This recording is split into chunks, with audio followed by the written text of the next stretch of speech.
Hey everyone, and welcome to another episode of Unboxed. So glad to have you. The last three broadcasts that we were here together, we discussed maintaining one-to-one relationships without secrets or triangling in someone or something to help manage relationship difficulties. We focused exclusively on the various types of secrets and the effects of secrets on relationships. We discussed how secrets are counterproductive to one relationships and how they promote immaturity within the relationship.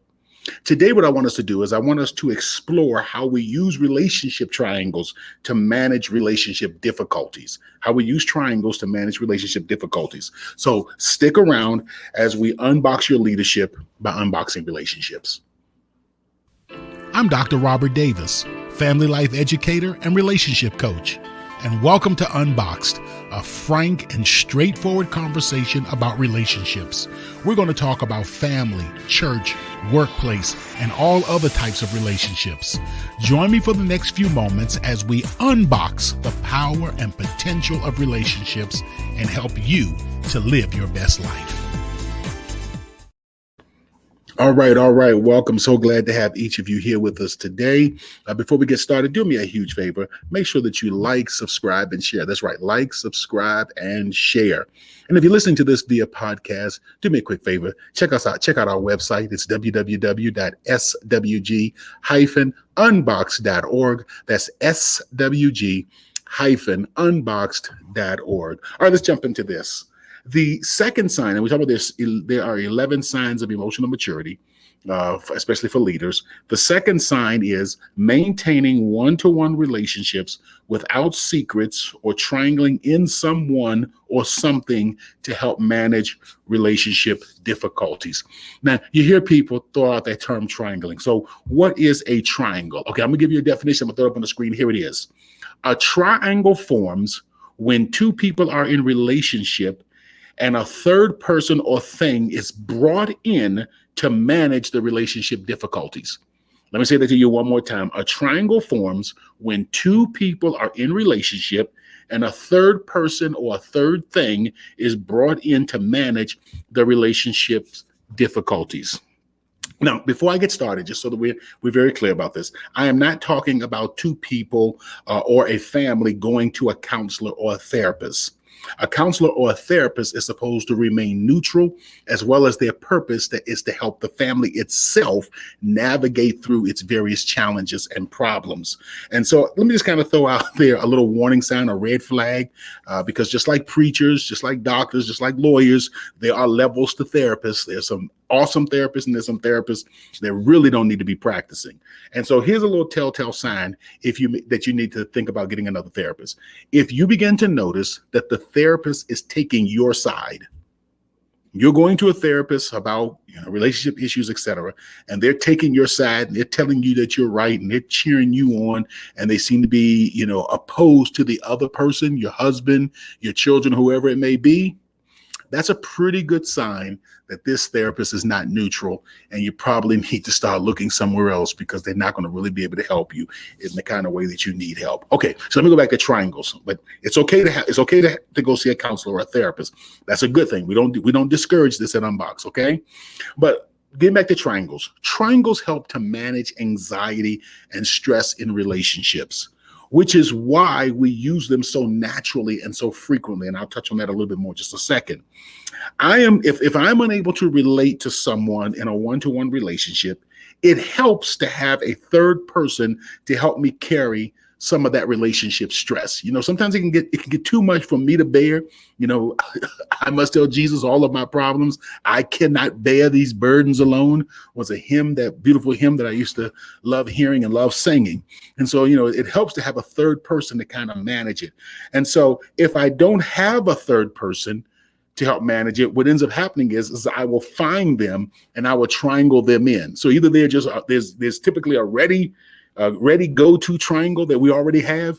And if we don't have that ready go-to triangle, we'll navigate our way until we can find one that we can triangle in for us. And here are some of the ways that triangles looks. And I'm going to give you 5 of them to kind of help you to identify this is what triangles look like. Okay. Number 1, talking about a person to a third party rather than talking personally to them. Talking about a person to a third party rather than talking personally to them. The second way is having an affair. When the relationship gets too difficult, I can't manage it in the one-to-one. A very good way to manage it is to go out and to have an affair, to bring a third person in that I can relate to, that can help to relieve that stress. And I'm not talking about the physical stress, guys. Come on now, get your minds out the gutter. Even though that is one part of it, but the other part is the emotional component that's involved in an affair. Even if the affair is strictly physical, it does help to manage the stress in that one-to-one. Number 3, needing a third person to be a buffer when you're spending time with someone in the relationship system. And let me tell you exactly what I mean by that. As I've shared with you before, and I try to be quite candid here at Unboxed about my own growth as it relates to relationships and family. One of the things that I struggled with for years was having such a poor relationship with my father. For years, my father and I were estranged. We were cut off from one another. And part of that was because of him, and a large portion of that was because of me. And as I was working to reestablish a relationship with my father, I noticed that I would often lean on others to be present, whether it was my grandchild, so that, I'm kind of like playing with the grandchild so I'm there with him physically, but I have my grandchild to kind of help be that buffer, or I have my daughter there to kind of be that buffer.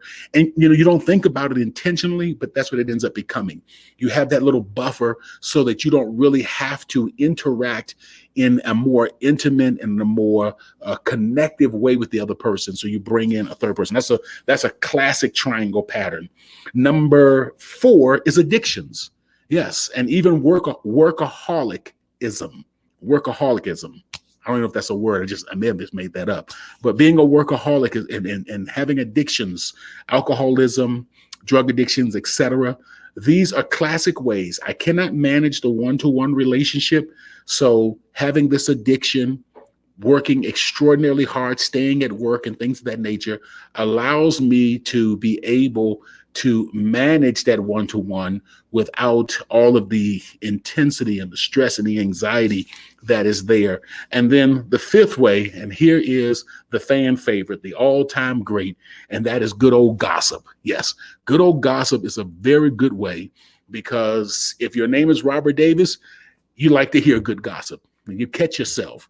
And you already know that when a person comes to you and says, oh, we need to pray for Brother Smith, you know that they're coming to you to gossip. You know that you're supposed to stop them and be like, hey, why don't you go to Brother Smith and pray with him rather than coming to me about how we should be praying with him? You know that's what you're supposed to do, but man, that stuff be getting so good. And then you say to yourself, all right, tell me about Brother Smith. After all, I am your pastor and I need to know, because guess what? Inquiring minds want to know. That's for the old school folk that remember the Inquirer commercial from back in the very early 80s. So, yeah, that's right. Gossip is a classic way. Gossip is a classic way. So let me talk a little bit more about gossip. Let me talk a little bit more about gossip, which I refer to as my best friend. My best friend is old gossip. When two people talk about a third person, they often cross the line between a constructive process, which is spreading useful information that enhances the functioning of the group, and a destructive, anxiety-driven process. It's okay to talk about a person in a constructive way that is for the benefit of helping the group. And then there is that, hey, I got something that's so bottled up in me, or I got something about the relationship that I just can't handle. And hey, you're going to get this. You're going to have to hear it. You're going to have to help me to carry this, because I cannot bear this burden all by myself. This is too much for me to handle. It's just too much for me to keep inside of me. And so gossip can transition from, especially with leaders where, for instance, you are an executive. It is not your job to be dealing with the rank and file.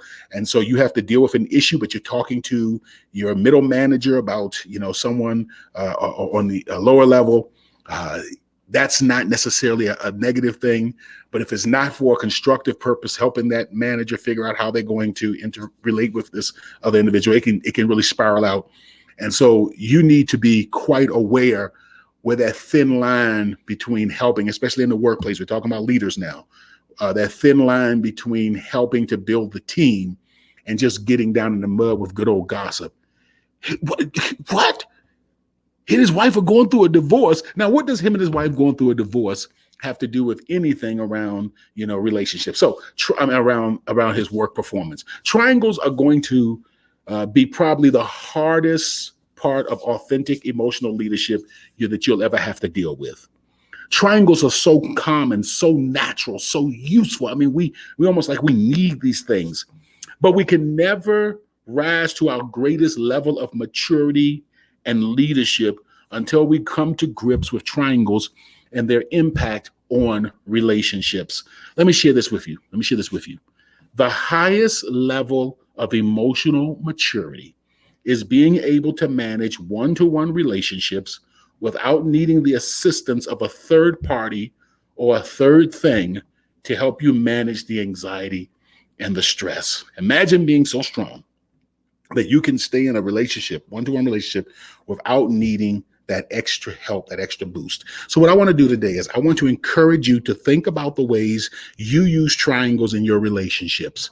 Think about ways you could improve one-to-one relationships with difficult people and how you could improve one-to-one relationships during difficult situations. I want you to begin to think about that. Think about how you use them, but also think about how you could improve, how you use triangles rather, but also think about how you could improve one-to-one relationships. Let's do this so that we can unbox our leadership by unboxing relationships. Take care. Seasoned with Grace, Unboxed also provides healthy relationship training and leadership development for businesses, churches, and community organizations. For a free consultation to discuss your team's needs, please contact us at our website at swg-unboxed.org. That's swg-unboxed.org.